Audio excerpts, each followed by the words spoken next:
Bismillahirrahmanirrahim. Alhamdulillahirabbil alamin. Wassalatu wassalamu ala sayyidina Muhammadin asyrafil mursalin wa ala alihi wa sahbihi ajma'in.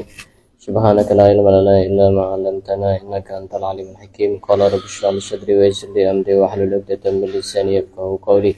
Nawaitu ta'alluma wa ta'lima li fadata wal istifada wa tadhakkur wa tadhkir wa naf'a wal intifa wal hasrata masuk bi kitabillah wa sunnati rasulih wa du'a ila al-huda wa dalalah alal khair ibtigha'a mardatihi wa qurbihi wa thawabihi subhanahu wa ta'ala. Qala al-musannif rahimahullahu ta'ala wa nafa'ana bihi wa bi ulumihi wa hamadana bi asrari fid-darin amin. Sudah pegang kitab semua? Iya. Halaman 33. Halaman 33. Yang pegang kitab dibuka halaman 33.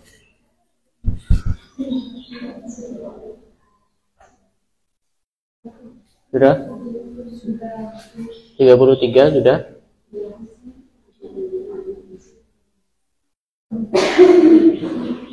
Bismillahirrahmanirrahim.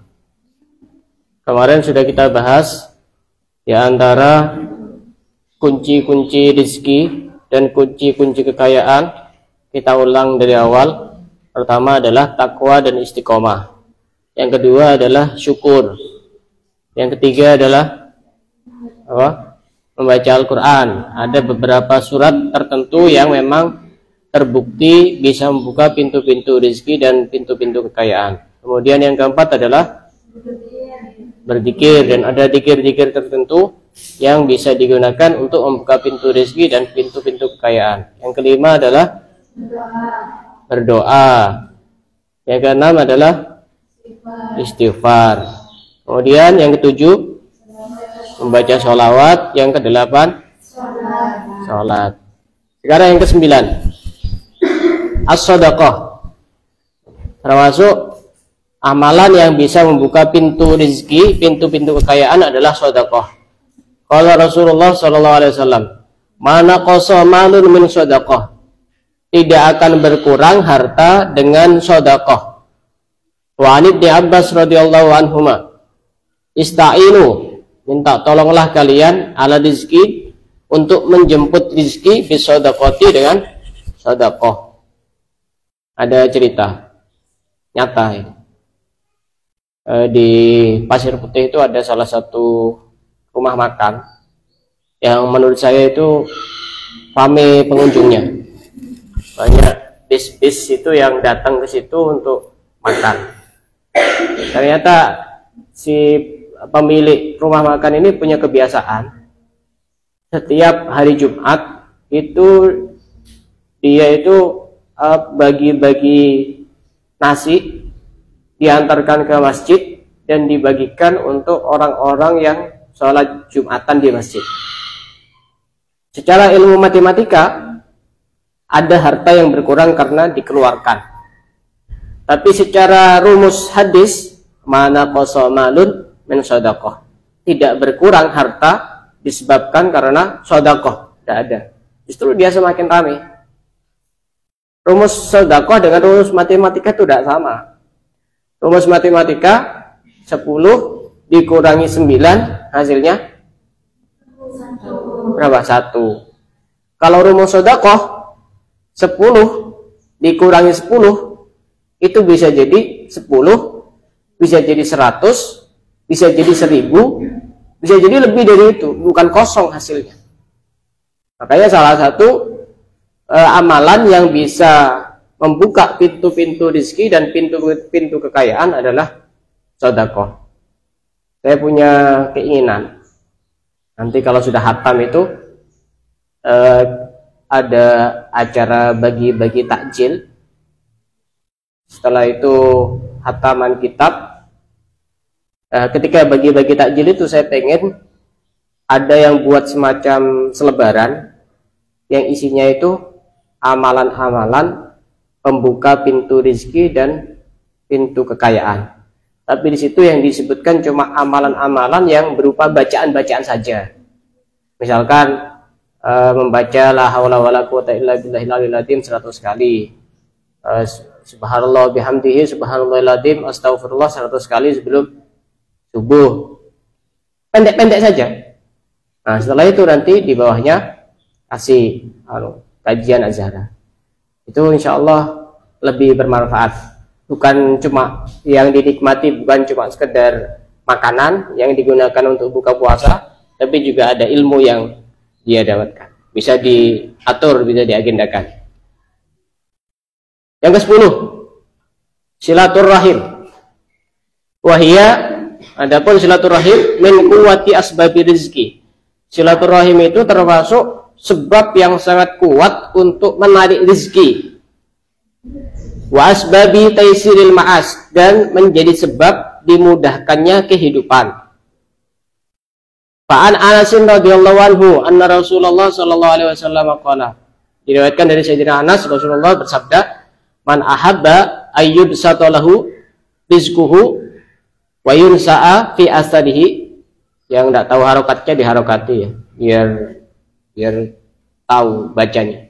Man ahabba ayyubsata lahu rizquhu wa yunsa'a fi asadihi falyasil rahimah. Barang siapa yang ingin dilapangkan rezekinya dan dipanjangkan umurnya, wa yunsa'a fi asadihi, itu artinya dipanjangkan umurnya, falyasil rahimah, maka hendaknya dia menyambung silaturahim. Orang yang suka silaturahim, rezekinya dijamin lancar. Jangan ragu. Rasulullah itu tidak pernah mengingkari janji. Makanya ketika kita berkunjung, pergi ke satu tempat, sebenarnya kita harus punya rencana. Di tempat itu siapa yang kita kenal. Datangi walaupun cuma main-main sebentar, 5 menit, 10 menit, itu senang orang. Karena silaturahim itu memang sangat terbukti untuk melancarkan rezeki dan juga bisa memanjangkan umur. Ada satu cerita nyata di dalam kitab Irsyadul Ibad, dijelaskan bahwa dulu itu ada orang yang kaya. Ini cerita sudah saya ulang-ulang. Ada orang kaya, dia mau pergi haji, kemudian menitipkan uangnya kepada orang yang terkenal amanah, menjaga barang titipan. Dititipkan uang 1000 dinar. 1000 dinar itu kira-kira sekitar 2M kalau dirupiahkan. Singkat cerita, orang kaya ini setelah selesai melaksanakan ibadah haji pulang. Setelah pulang, dia nyari orang soleh itu yang dititipi amanah untuk membawa uangnya 1000 dinar. Ternyata setelah dicari, orang soleh itu yang menerima amanah itu ternyata sudah meninggal. Akhirnya orang kaya ini bingung. Ini uang saya ditaruh di mana? Ditanya anaknya, istrinya, keluarganya, tidak ada yang tahu. Karena uangnya banyak, bukan cuma uang 1000-2000, sekitar 2M.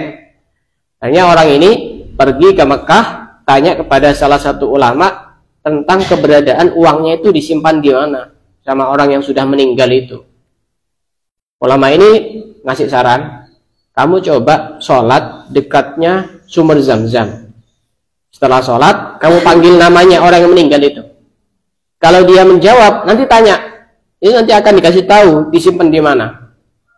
Akhirnya orang ini sholat di pinggir sumur Zam-Zam. Setelah sholat 2 rakaat dipanggil namanya, berkali-kali tidak ada jawaban dari orang yang meninggal ini, yang dititipi uang ini. Akhirnya orang kaya ini datang lagi kepada ulama yang dari Mekah tadi. Tidak ada jawaban. Oh, berarti dia itu matinya dalam keadaan mati yang tidak baik.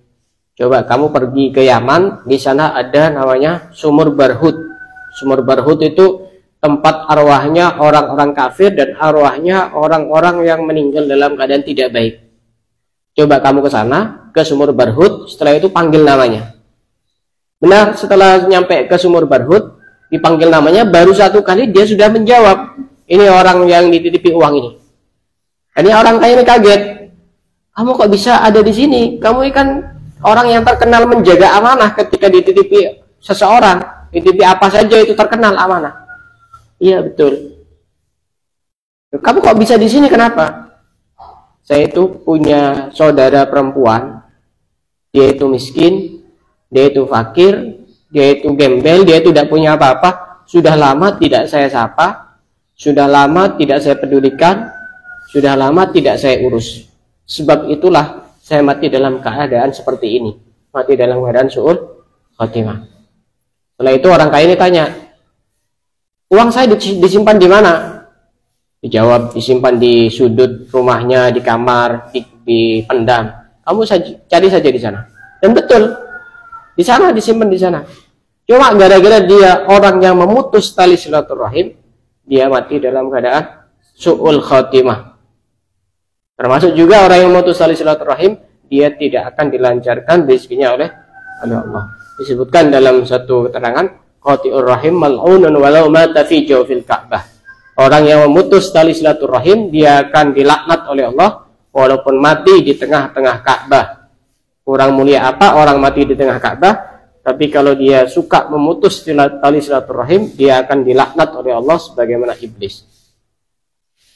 Wa an aliyin karraballahu wajhah anna nabiyya qala man sarrahu ayyumadda fi umrihi. Barang siapa yang ingin dipanjangkan umurnya, wa yuwassa'a lahu fi rizqihi, dan diluaskan rizkinya, wa yudfa'a anhu maitatus su', dan dihindarkan dari mati buruk, falyattaqillah, maka hendaknya dia bertakwa kepada Allah, wal yasil rahimah, dan dia suka menyambung tali silaturahim.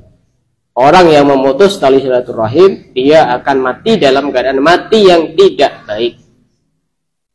Apa yang seringkali menjadikan orang memutus tali silaturahim? Biasanya karena harta. Kalau sama keluarganya yang kaya, ketemu disapa, senyum-senyum. Gitu, dan keluarganya yang tidak punya, jangankan disapa, tidak pernah didatangi sama sekali. Makanya salah satu cara agar silaturahim itu tetap terjaga, nanti kalau sudah punya anak, kalau main-main tuh anaknya itu aja kasih tahu, oh ini Pak D-nya, oh ini Pak Leknya, ini Budenya, ini Buleknya, ini apa lagi, ini sepupu, ini begini dan begitu. Makanya di Indonesia itu ada tradisi di hari raya itu sangat bagus sekali untuk melestarikan silaturahim. Jangan kok langsung dibid'ahkan, disesat-sesatkan. Saya mikir jadinya, seandainya tidak ada tradisi mudik, tidak ada tradisi saling berkunjung di hari raya, itu mungkin orang itu apa, nyambung tali silaturahimnya itu mungkin sangat jarang sekali. Di momen-momen itu justru seakan-akan bagi mereka itu wajib. Kayak saya rumahnya jauh itu seakan-akan bagi saya itu wajib, walaupun bukan wajib dalam arti syar'i secara fikih ya. Tapi menurut saya menyambung kepada orang tua itu sangat wajib sekali. Nah, itu amalan yang ke-10 agar bisa membuka pintu rezeki adalah suka menyambung tali silaturahim dan suka dan menghindarkan diri dari memutus tali silaturahim. Yang ke-11, husnul khuluq, akhlak yang baik. Akhlak yang baik itu juga salah satu hal yang bisa menyebabkan rizki seseorang itu lancar. Apa itu husnul khuluq? Huwa ayyakunal mar'u layyinal janib. Husnul khuluq itu seseorang jika lemah lembut kepada orang lain. Itu namanya akhlak yang baik. Talqal wajhi, wajahnya berseri-seri kalau ketemu, tidak cemberut. Qalilan nufuri, tidak suka membenci orang, itu namanya akhlaknya baik. Thayyibal kalimah, kalau berbicara itu baik, tidak nyakiti orang. Tadumu bainan nasi mahabbatuh, dia suka selalu cinta kepada orang lain. Wa tata'akkadu mawaddatuh, dan kasih sayangnya kepada orang lain itu sangat kuat. Itu contoh-contoh husnul khuluq. Wa tuqalu asratuh, sedikit kesalahannya. Wa tahunu zallatuh, dan ringan kesalahannya. Wa tughtafaru dzunubuh, diampuni dosa-dosanya. Wa tustaru uyubuh, dan ditutupi aib-aibnya. Fa idza hasunat akhlakul insan, Kalau akhlaknya seseorang itu sudah baik, kathura musafuhu, maka akan memiliki banyak teman. Wa qalla mu'aduhu, dan sedikit musuhnya. Wa tasahhalat lahul umur si'ab, dan menjadi mudah baginya perkara-perkara yang sulit. Walanat lahul afidatul ghidab, dan menjadi lembut hati-hati orang yang marah. Kenapa akhlak yang baik menjadi salah satu penyebab terbukanya pintu-pintu rezeki dan pintu-pintu kekayaan? Coba saya tanya. Kalau kita ngasih sesuatu, uang, makanan, benda, kira-kira dikasihkan ke orang yang baik apa orang yang kita benci? Orang yang baik apa orang yang kita benci? Orang yang baik. Itu salah satu pengaruh dari akhlak yang baik. Itu banyak temannya, banyak orang yang suka. Kalau banyak orang yang suka, maka orang yang suka itu bisa ngasih sesuatu, itu bagian dari rezeki. Jarang sekali orang ngasih sesuatu kepada orang yang dia sangat membenci. Ya susah, kecuali hatinya itu terbuat dari sangat lembut sekali. Kalau sekelas kita itu kadang-kadang susah untuk ngasih sesuatu kepada orang yang membenci kepada kita. Tapi itu sudah tingkatan yang bukan tidak boleh, ya boleh. Justru itu tingkatan yang sangat tinggi sekali. Memberi kepada orang yang tidak pernah memberi. Kalau memberi kepada orang yang pernah memberi kepada kita, itu hal yang biasa. Tapi kalau memberi kepada orang yang tidak pernah memberi kepada kita, itu hal yang luar biasa. Pahalanya beda. Pahalanya beda. Makanya tidak usah heran kalau ada si A ngasih si B sesuatu, kemudian si B ini ngasih sebagai balas budi, itu hal yang biasa. Dan tetap dapat pahala. Tapi pahala itu beda ketika si B ini ngasih kepada orang yang tidak pernah ngasih kepada dia. Itu beda pahalanya. Wa man sa'at akhlaquhu daqat arzaquhu. Dan barang siapa buruk akhlaknya, maka sempit rezekinya. Wan nasu minhu fi syu'min wa bala. Orang-orang dari dia itu akan merasa sial dan merasa terkena musibah. Kok bisa? Ini datang lagi, ini kan biasanya buat keributan, ini kan biasanya sukanya kita orang kalau datang ini. Ayo menyingkir. Kan begitu. Ini orang nggak suka. Bukan cuma nggak suka, nggak peduli dan tidak mau berbagi.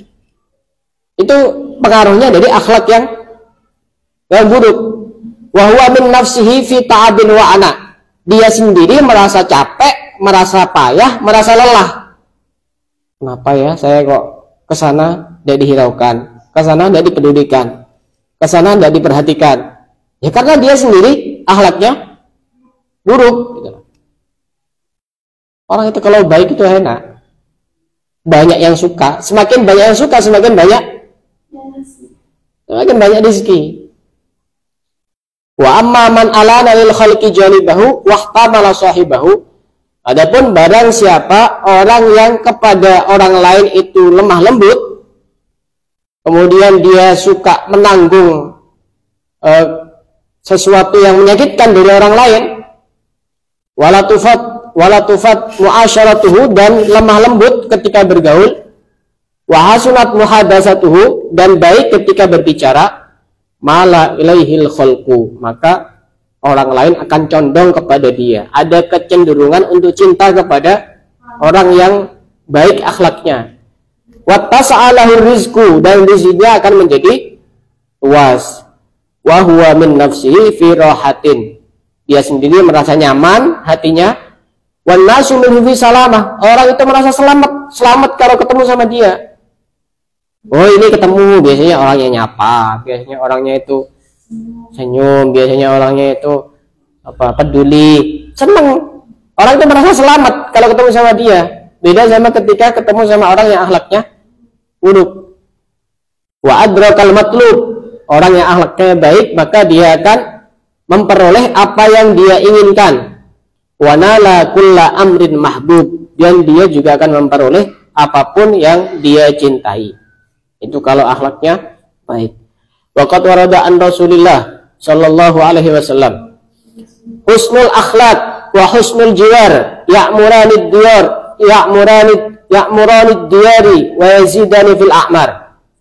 Baiknya akhlak dan baiknya bertetangga yang baik, ya'muranid diyar bisa memakmurkan rumah, wa yazidani fil a'mar dan bisa menambah umur. Rumah itu kalau yang punya rumah akhlaknya baik, didatangi orang-orang baik. Paham? Nomor 12. Kunci yang ke-12. Kita sudah punya banyak kunci. Al-qanaah. Qanaah termasuk pintu membuka rezeki dan pintu membuka kekayaan. Al-qanaatu maghnati surrizki. Dikatakan bahwa qanaah itu magnet rezeki. Tahu magnet? Bisa menarik sesuatu. Hakada wajadtuha fi kalamil Habib Ahmad bin Umar bin Zain bin Sumit. Ini perkataan dari Habib Ahmad bin Umar bin Zain bin Sumit. Qanaah itu magnetnya rizki. Summa aqada 'alaiha biqaulihi wa mafhumu dzalika annal hirsa yub'idur rizqa. Pemahaman sebaliknya, kalau qanaah bisa menjadi magnet yang bisa menarik rezeki, berarti sifat rakus itu bisa menjauhkan rezeki. Sudah dikasih sama Allah rezeki setiap hari 300.000, kurang, tidak qanaah, tidak menerima apa adanya, itu justru semakin dia tidak banyak rezekinya, semakin dia jauh dari rezeki. Karena qanaah itu termasuk magnet yang sangat kuat untuk menarik rezeki.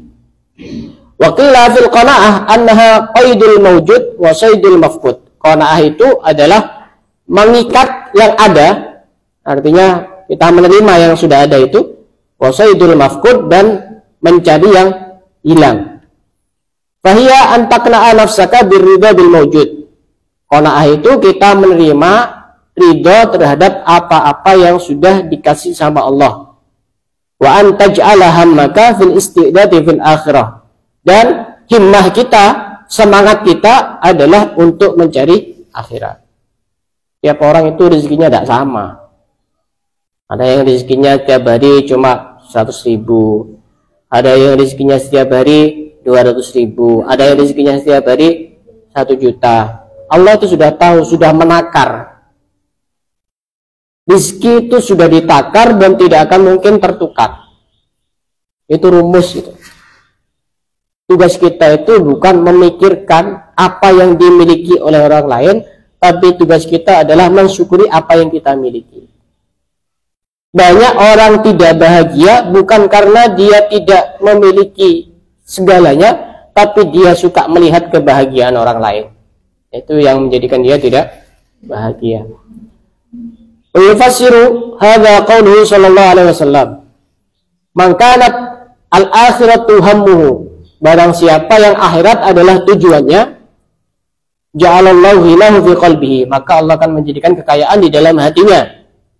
Wa jama'a alaihi syamlahu, dan Allah akan mengumpulkan yang tercerai-berai dari dia, dari rezeki, dari harta, dari yang lainnya.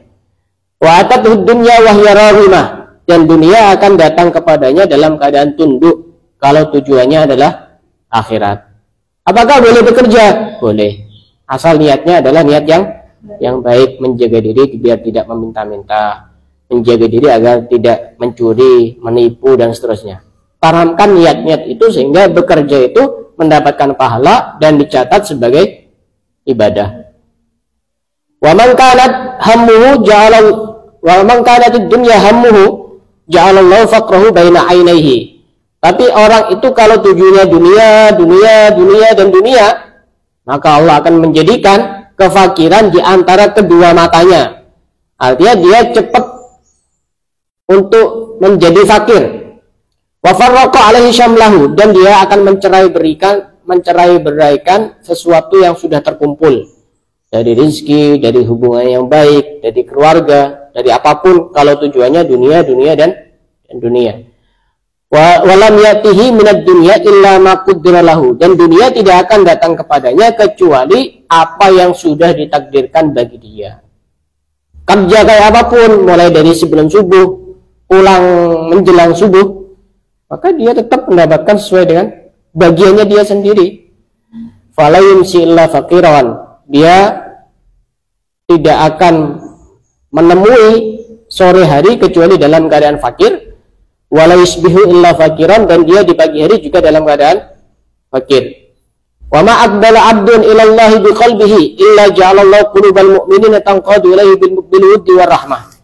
Dan tidak ada seorang hamba yang menghadap kepada Allah dengan hatinya kecuali Allah akan menjadikan hati orang-orang mukmin tunduk kepada dia dengan rahmat dan kasih sayang. Orang itu kalau hatinya itu bergantung kepada Allah, itu pasti banyak orang yang cinta tanpa harus mengumumkan kepada dia. Banyak orang yang cinta, otomatis itu. Wa kana Allahu ilaihi bikulli khairin asra, dan Allah di dalam setiap kebaikan itu sangat cepat memberikan kepada dia.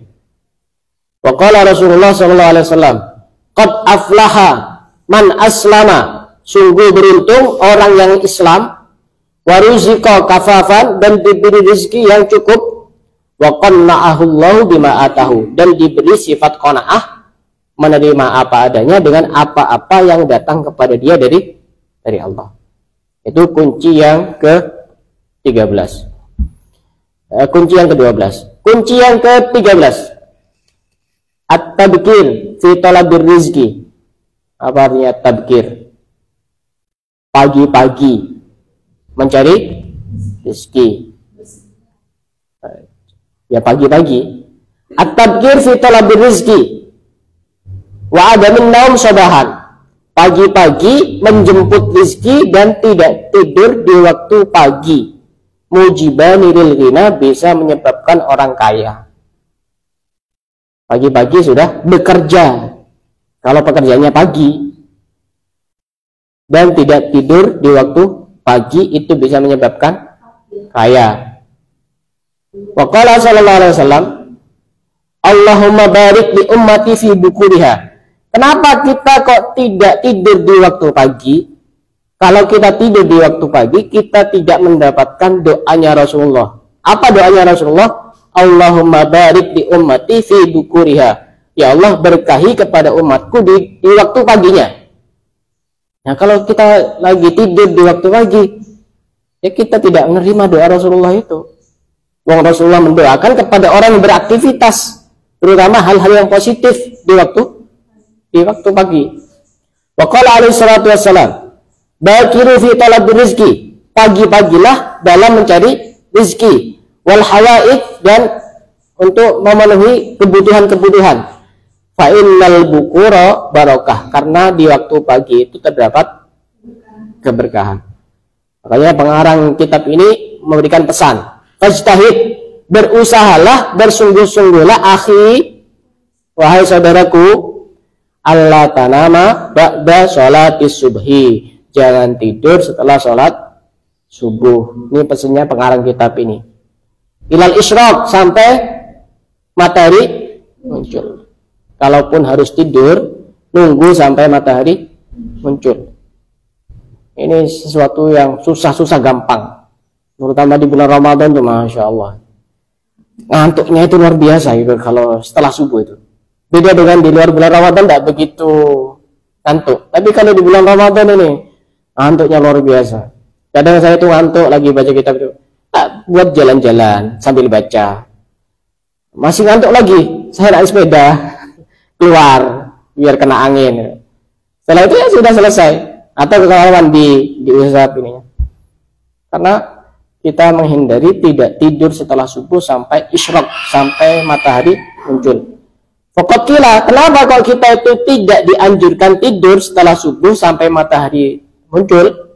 Annal arzak tuksamu ba'da sholatis subhi, karena sesungguhnya rezeki itu dibagi-bagi oleh Allah setelah sholat subuh. Nah, kita lagi dibagi-bagi rezeki, ternyata lagi tidur. Kalau kata orang dulu itu rezekinya dimakan ayam. Tapi kalau orang sekarang cerdas, saya tidak punya ayam. Dimakan siapa rizkinya? Ya itu hanya istilah saja. Rizki itu dibagi setelah subuh. Saya sudah berapa tahun, saya tidak tahu berapa tahun itu udah tidur setelah subuh. Pokoknya beraktivitas yang baik, bisa zikir, bisa baca Al-Quran, bisa baca kitab, atau aktivitas-aktivitas yang lain. Kalau perempuan ya bersih-bersih rumah, ya nyapu, korah-korah, cuci baju, bantu-bantu orang tua. Yang penting jangan tidur, karena kita tidak dapat bagian rezekinya Allah. Dibagi di waktu setelah subuh. Wa kana salaf, ulama-ulama kita, ulama salaf, yanhauna 'anil naumi ba'da sholati subhi. Ulama-ulama kita melarang tidur setelah sholat subuh. Tidur di sini larangannya bukan larangan yang bersifat haram ya, tapi tidak bagus saja. Ya bukan dosa, tidak apa-apa. Wa yaquluna, para ulama mengatakan bi annahu yurisul faqra wa huwa mujarrabun. Tidur setelah subuh itu bisa menyebabkan kefakiran, dan ini sudah terbukti kata para ulama. Berarti sebaliknya, kalau tidak tidur setelah subuh itu bisa menyebabkan mendapatkan rezeki dan mendapatkan kekayaan. Fabit tadkiri tadharu barakatul awqat. Dengan pagi-pagi kita melakukan hal yang baik akan muncul barokahnya waktu.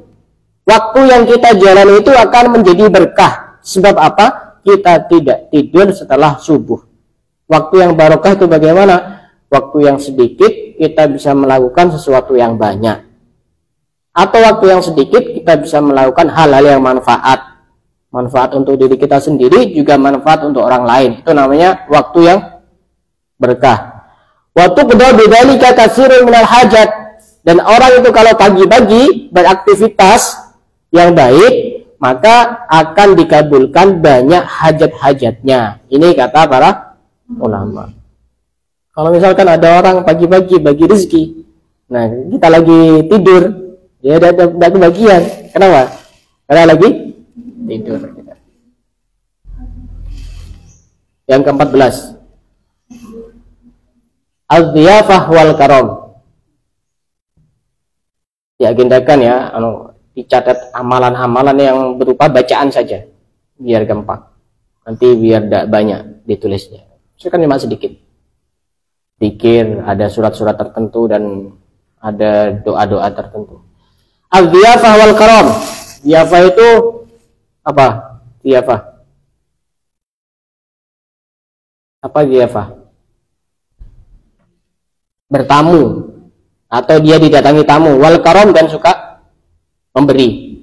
Kalau Rasulullah li Zubair, Rasulullah berkata kepada sahabat Zubair, ya Zubair, inna mafatihar rizki, sesungguhnya kunci-kunci membuka pintu rizki, bi'izail arsy, terletak di arsy.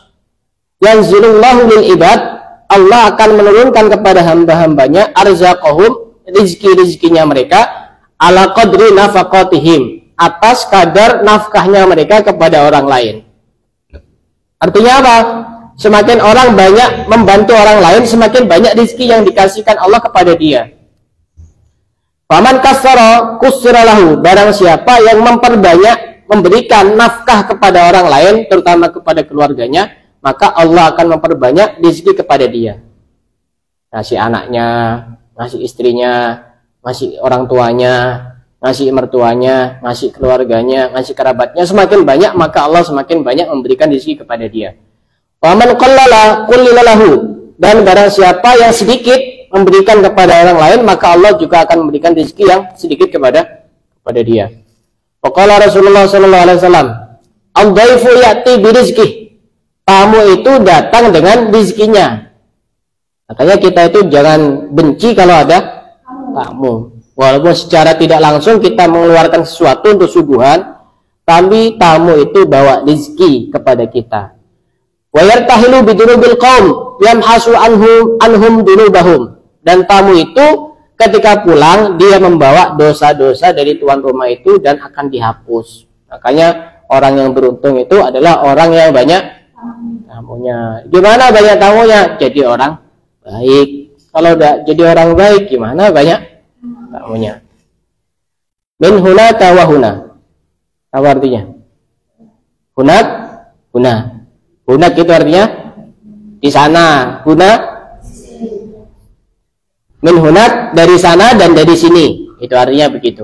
Artinya ini keterangan yang diambil dari beberapa referensi dan dari beberapa kitab.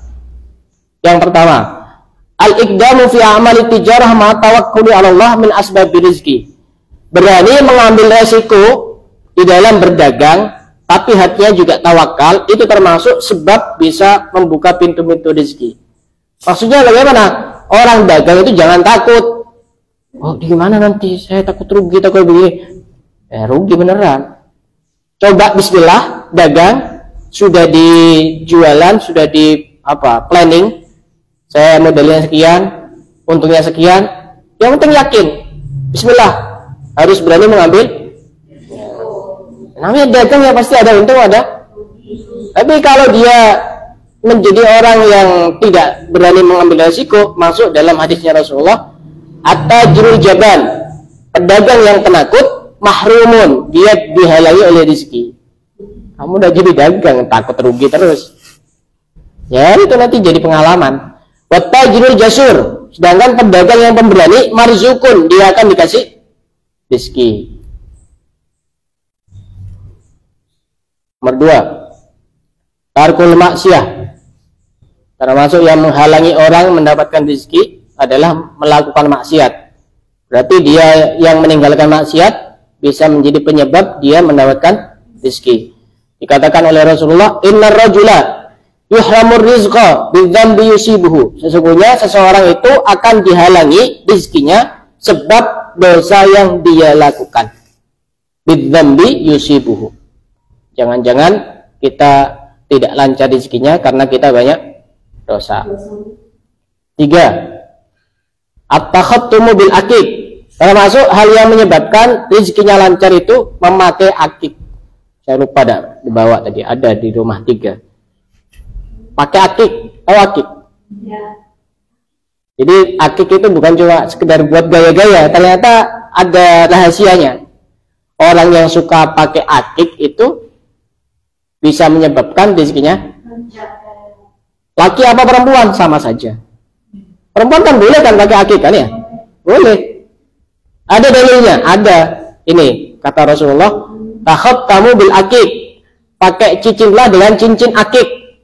Fa innahu yanfil faqra, karena sesungguhnya orang yang memakai cincin akik itu bisa menghilangkan kefakiran. Bisa menghilangkan kefakiran. Nanti akan saya kasih pertanyaan, yang bisa menjawab saya kasih hadiah akik. Nah, nanti mungkin besok atau kapan. Saya punya 3. Hah? Kenapa kok jangan besok? Hah? Hari Selasa masuk ya? Ya nanti saya kasih pertanyaan. Ya. Nanti yang bisa menjawab saya kasih hadiah akik. Tapi ya tidak tahu masuk apa enggak masuk. Atau nanti tak kasih pilihan lah. Mau milih yang mana? Kenapa? Sekolah.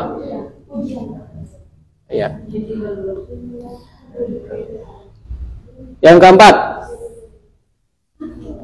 qala Rasulullah sallallahu alaihi wasallam, ghuslul ina, termasuk yang bisa menarik pintu-pintu rezeki adalah membasuh wadah yang kotor. Ya. Nah, perempuan-perempuan yang suka membiarkan piring-piring kotor itu jadi seret rezekinya. Dikorai, dibersihkan. Wa taharatul fina, membersihkan halaman, irisanil ghina. Kedua hal itu, membersihkan wadah dan membersihkan halaman, itu bisa menyebabkan irisanil ghina, bisa menyebabkan orang kaya. Kayak kalau pagi-pagi itu nyapu. Coba ya kalau halamannya kotor gitu. Orang mau masuk ini juga malas, padahal dia mau bawa uang 1 miliar. Itu yang paling gampang. Kalau ada piring-piring kotor dibersihkan, dibasuh, dikorai. Kalau ada halaman kotor, ternyata ada dalilnya. Makanya orang-orang tua itu nyuruhnya itu bukan tanpa ada alasan. Kalau jadi istri nanti harus rajin untuk menyapu nyapu halaman, juga rajin untuk kora-kora. Jangan tidur terus di rumah mertuanya. Yang kelima, insyaallah akan kita lanjutkan pada pertemuan yang akan datang. Wallahu a'lam bishawab.